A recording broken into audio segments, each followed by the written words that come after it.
Anyway, Donald Trump's defending his call for action among what he calls Second Amendment people, pushing back against the notion that he was suggesting violence against his political opponent. Well, he would, wouldn't he, at this point? It's another example of a pattern of behavior from Trump, who now has a long history, a long one, of making controversial remarks, which he's had to walk back. By the way, walk back's a new phrase. Clarify or otherwise clean up. Let's take a look at some other examples from throughout his campaign, this campaign. Written by a nice reporter. Now the poor guy, you got to see this guy. Oh, I don't know what I said. I don't remember. I didn't know what he looked like. I didn't know that he was disabled. I didn't know it. I didn't know it at all. You know, you could see there was blood coming out of her eyes, blood coming out of her wherever. I was referring to, or if I finish it, I was going to say, ears or nose, because that's a common statement. I don't know anything about David Duke, okay? I don't know anything about what you're even talking about with white supremacy or white supremacists. You wouldn't want me to condemn a group that I know nothing about. I totally disavow the Ku Klux Klan. I totally disavow David Duke. I've been doing it now for 2 weeks. You're probably about the 18th person that's asked me the question. Russia, if you're listening, I hope you're able to find the 30,000 emails that are missing. When I'm being sarcastic with something, first of all, they don't even know. Of course I'm being sarcastic. Do you believe in punishment for abortion? Yes or no, as a principle? The answer is that there has to be some form of punishment. For the woman? Yeah, there has to be some form. And I must tell you, this is the same, my stance is the same stance as Ronald Reagan. And if, in fact, abortion was outlawed, the person performing that act is responsible, not the woman. I'm joined right now by our roundtable tonight. Ken Vogel's chief investigative reporter at Politico. Victoria McGrain is a political reporter for the great Boston Globe. See how I pronounce that? Boston Globe. And Jason Johnson is the politics editor at The Root. Jason, you start. What's this guy's problem? He's from Queens. He should understand, say it to my face. Okay, like this is the thing. He keeps saying this stuff and he keeps backing off of it. And that, look, when I talk to my friends who are Trump supporters, that's the thing that makes them angriest. They're like, we like him because he says what he means what he says, and stands by it. Does he know what he means? I think he knows what he means. I think he doesn't care. But when you back off of it, you sound like a politician. But when you make fun of a guy because of a disability that's obvious, and you're clearly mimicking or aping the guy, and then you say you're not doing, what part of it would anybody like, first of all? Well, I think part of the problem here is that unless you're 8 years old, they did these sorts of off-the-cuff statements or sarcastic remarks, whatever you want to call them.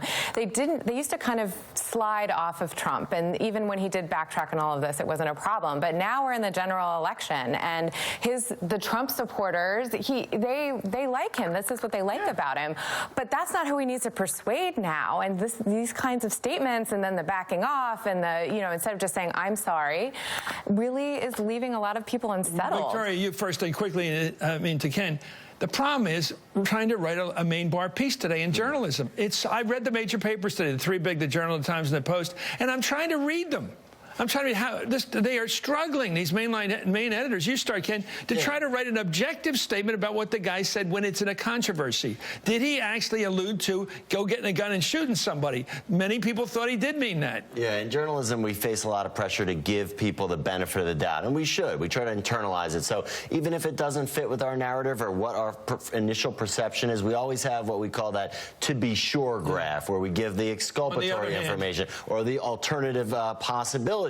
But it's getting harder and harder to do that for Trump because he has this long history. And what could he possibly mean other than what our first blush, impression Well, there's no lack of, when he talked about that thing with me about women should be, I think he simply didn't know the pro-life position, which is that you don't punish the woman because politically that would be outrageous, blame the doctor, whatever. And he just didn't know that. I mean, that was new, like he didn't know about nuclear weapons. He apparently thinks nuclear weapons are to be used, not as a deterrent. And I think this is why you're seeing these, relatively high-profile Republican establishment figures coming out and not only repudiating Donald Trump and saying, I will not vote for him, but they're saying they're going to vote for Hillary Clinton. And some of them, like Meg Whitman, are saying they're going to do everything they can to get her elected. And that's the narrative that's building right now when a lot of Americans are paying attention. Okay, here's an interesting thing. I go back to something that's always been a problem. I call it his original sin.